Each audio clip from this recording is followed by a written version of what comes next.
Lancement des travaux de salubrité dans l'arrondissement communal à Niamey 1, des travaux qui s'étaleront sur un mois.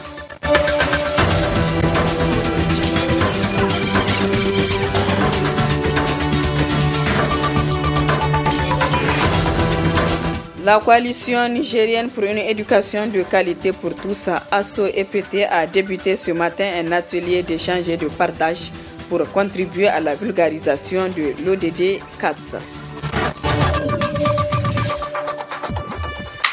Mesdames, Messieurs, bonsoir et bienvenue à cette grande édition d'information sur la télévision Labari. L'arrondissement communal à Niamey 1 a entamé ce jour une série de travaux essentiellement axés sur le curage du caniveau, le désherbage ou encore le ramassage d'ordures. Ces travaux s'étaleront sur un mois. Le reportage est de Abdul Razak Hamidou et Halidou Pourema. Curage des caniveaux, désherbage et aussi faire disparaître les montagnes d'ordures qui constituent de gros problèmes à l'embellissement de Niamey, la capitale. Tels sont, entre autres, les travaux entrepris par la commune Niamey 1 pour redonner le sourire à la population. Des travaux qui prendront un mois. On a visité une série d'activités. On avait commencé par les manœuvres qui sont en train de curer les caniveaux. Après, on est parti voir les manœuvres qui sont au niveau des cimetières, qui sont en train de désherber les alentours du cimetière. Et maintenant, nous sommes au niveau de l'équipe qui est en train de ramasser les déchets. Donc les activités là que vous voyez sont programmées sur un mois. Et ça se fait sur les moyens propres de la ville de Niamey.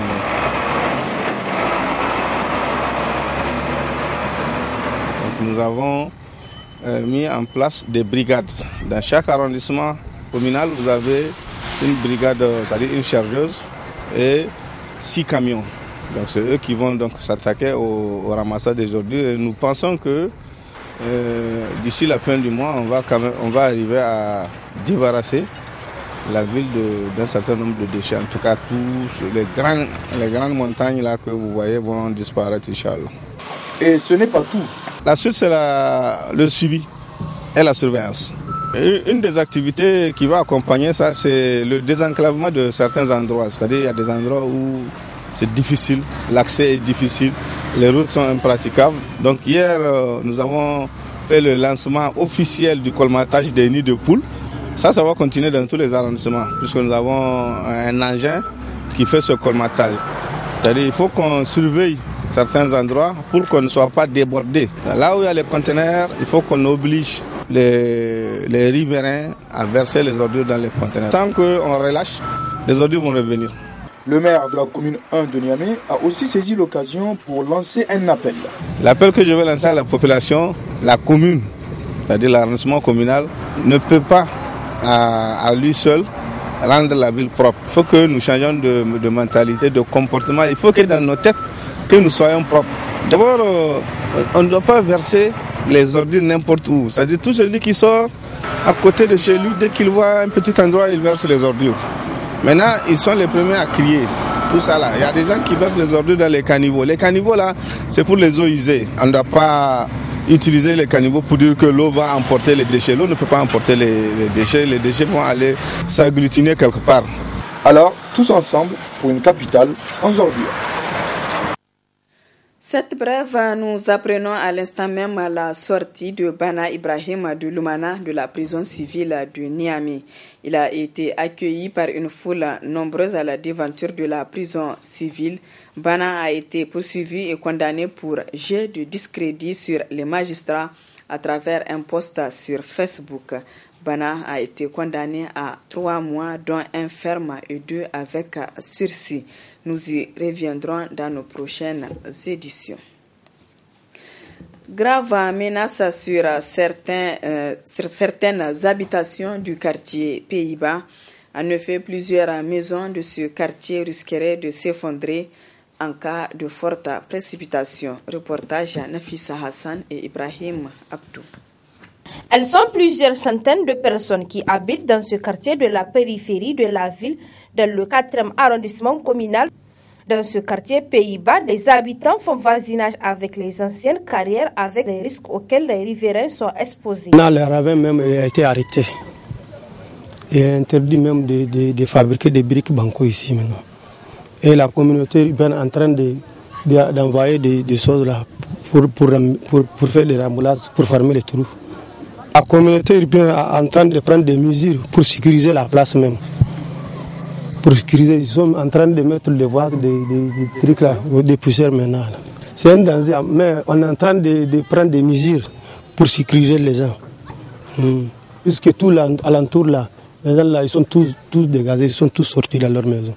Les risques sont encore plus élevés pendant cette période de pluie car les eaux de ruissellement se déversent dans ces carrières qui ont déjà fait plusieurs victimes. Il y a des bancos qui sont tombés sur les gens ici, les gens qui fabriquent des briques ici. On a eu des morts. On a eu une fois, il y a 2 morts, une fois, il y a un qui est venu tomber dans la nuit ici, il est mort. Voilà. C'est les gens qui sont construits ici, qui sont construits là. C'est eux qui sont à travers les trous ici. C'est eux-mêmes qui fabriquent leurs briques ici à les construire. C'est grandi petit à petit. Avant c'est petit trou, maintenant c'est grandi petit à petit comme ça. La vie des populations du quartier Pays-Bas est gravement menacée par ce grand ravin qui n'est nul autre que l'œuvre des populations.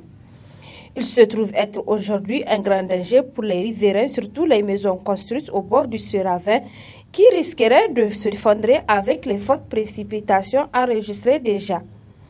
Pour pallier à ce problème, plusieurs solutions sont en train d'être envisagées par les autorités de la ville de Niamey. La coalition nigérienne pour une éducation de qualité pour tous, ASSO EPT, organise depuis ce matin au stade général Sénikounché un atelier d'échange et de partage entre acteurs syndicaux, les ONG et associations actives en éducation en vue de renforcer la collaboration et contribuer à la vulgarisation et l'appropriation de l'ODD 4. Suivez le compte rendu. En mai 2015, le Niger a réitéré son engagement pour une éducation publique de qualité inclusive à travers l'ODD 4 pour les 15 prochaines années. Et c'est pour vulgariser cet engagement que la coalition nigérienne pour une éducation de qualité pour tous, ASSO EPT, a organisé cet atelier qui permettra aux acteurs de se concerter, de s'unir et de s'engager ensemble dans un combat citoyen pour la défense des intérêts de l'éducation. Cet atelier qui regroupe entre autres les syndicats, les ONG, les parents d'élèves, les fédérations communales des CGDS vise à appuyer une représentation et un engagement effectif de la société civile dans la mise en œuvre et le suivi des politiques éducatives au Niger.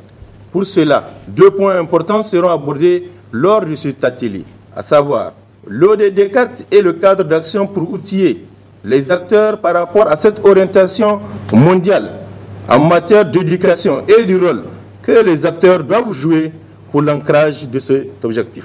La collaboration et la synergie d'action entre acteurs syndicaux et ONG, associations des secteurs de l'éducation, pour une mobilisation citoyenne en vue de la préservation des intérêts de l'éducation et de suivi de l'action gouvernementale dans le secteur. Le président de l'ASSO EPT a exhorté les participants à cet atelier à suivre ces différents thèmes qui leur seront exposés afin de mieux s'outiller. Pour l'ancrage de cet objectif. Je vous donne la lecture de ce communiqué de presse de l'Union des étudiants nigériens à l'université de Niamey. Considérant le non-respect des termes du protocole d'accord signé le 25 avril 2017 entre le gouvernement et l'USN, considérant la rencontre tenue entre le président de la République, le CD de l'USN et les sections pour un retour à la stabilité, considérant les engagements fermes du Premier ministre ainsi que ceux du ministre des Enseignements supérieurs, de la Recherche et de l'Innovation, à exécuter dans un meilleur délai les promesses relatives à la bourse et à l'aide sociale, considérant les multiples démarches pacifiques entreprises par le comité exécutif auprès des autorités politiques concernées, considérant le sitting organisé par l'UNUN dans le locaux du ministère de l'Enseignement supérieur pour dénoncer le non-paiement de la bourse et de l'aide sociale. Le comité exécutif de l'UNUN convoque l'ensemble des militantes et militants à un sitting pacifique le lundi 31 juillet 2017 à 8h à la devanture de la primature pour exiger le paiement immédiat de l'aide sociale et de la bourse du 3e trimestre. C'était là le communiqué de presse du comité de l'Union des étudiants exécutifs à l'université de Niamey. Autre aspect de cette édition, le 18e chef du canton du village de Gourouel est connu. Il s'agit du docteur Haruna Bembelo, élu le samedi 15 juillet dernier. Une délégation de l'association des chefs traditionnels du Niger s'est rendue à Gourouel pour féliciter le nouveau chef. Précision dans ce élément qui va suivre.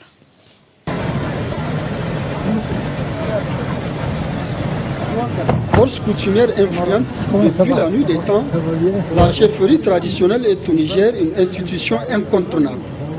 De ce fait, l'élection et l'intronisation de ces acteurs sociaux clés que sont les chefs traditionnels constituent des instants de vive émotion au sein des communautés qu'ils administrent sur la base de règles coutumières bien établies.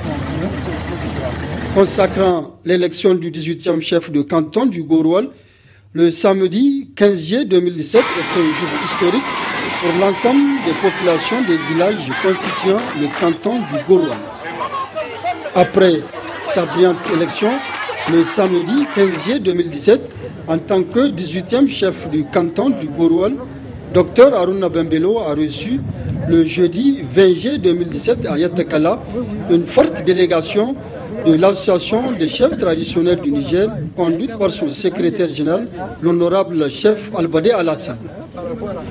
Cette délégation composée des chefs de canton et de tribus de Hamdallaï, Liboré, Karma, Lamordé, Bitinkoji, Torodi, Bankilare, Betelkole et le représentant du chef de canton de Diagourou est venu à Yatakala pour manifester toute sa solidarité au nouveau chef de Gourouel, Dr Haruna Bembelo. Dr Haruna Bembelo a également reçu à sa résidence privée de Yatakala, aussitôt après sa brillante élection, les félicitations et encouragements des chefs de village de Tondicham, Bongoro, Gaya, Wezebangou, Gardina, Wanzerbe 2, Guntiena, Gungu, Kurki, Balenkwara, tous présents, ainsi que les représentants des chefs de village d'Abuja, Wanzerbe 1 et de Dayohondo, du même Mandati. Tous ont prié Dieu, le Tout-Puissant, qu'il quitte l'honorable Haruna Bembelo dans chaque instant de son règne sur le canton du Gourou.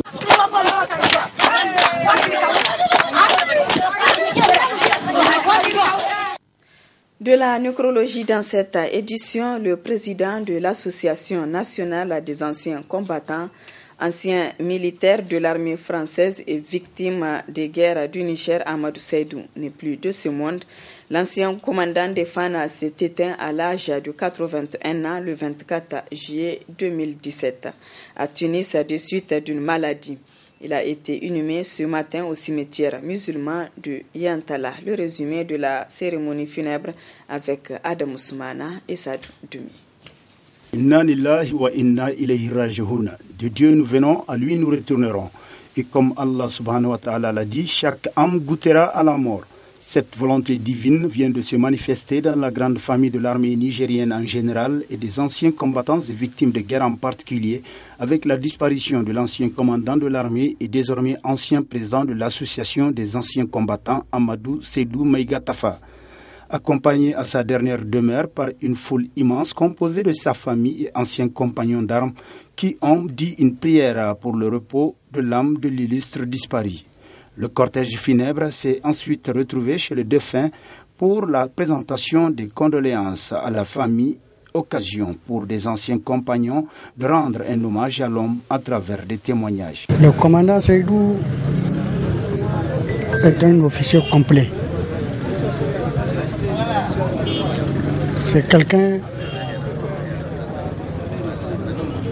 qui, dans le travail, met tout son sérieux. Il s'occupe du moindre détail. C'est un officier rigoureux. C'est le type qui est toujours plein de conseils. Il veut toujours que tu fasses mieux que ce qu'il est en train de te dire. Il a été mon chef, il a été mon commandant de compagnie, il a été mon commandant de bataillon. Vraiment, j'ai perdu un grand frère, j'ai perdu un chef, j'ai perdu un conseiller pour mes enfants. Les enfants aussi, c'est la même chose. Mais il a laissé il n'est pas mort. Il a laissé une famille bien éduquée. Pour moi, il a été comme un père. Et je ne suis pas le seul. Tous les jeunes officiers qui étaient sous son commandement ont, de façon unanime, dit qu'il était pour eux comme un papa. C'était un officier complet. Complet en ce sens que non seulement il s'occupait de ses hommes, mais aussi il avait un caractère social. Tout ce qui touchait au social, pour lui, avait de la valeur. Au-delà de sa famille naturelle, l'association des anciens combattants, anciens de l'armée française et victimes de guerre, se trouve ainsi sans son président, ce qui constitue un coup dur pour cette association. Il a toujours défendu les intérêts des anciens combattants, des veuves et des orphelins, jusqu'à son dernier souffle. La dernière fois, la distribution des vivres, il m'a appelé, il m'a dit, tu vas faire ça. J'ai fait la fin, j'ai fait ça comme il veut, et ça a très bien marché. Donc pour moi, il a été un chef. Depuis dans l'armée, nous sommes retraités, nous sommes devenus, dans l'association aussi, il est devenu mon chef, il m'a donné des conseils jusqu'à la fin. J'ai toujours pensé à ça. Tout ce que nous pouvons lui souhaiter, c'est qu'il repose en paix. Courage à tous et à toutes, car ainsi en a décidé Allah le Tout-Puissant, que nous prions pour l'accueillir dans son paradis éternel, tout en présentant nos condoléances à sa famille éplorée. Voilà, mesdames, messieurs, sur ce s'achève ce journal. Merci à vous de l'avoir suivi et excellente soirée en compagnie du programme de la télévision La Bari.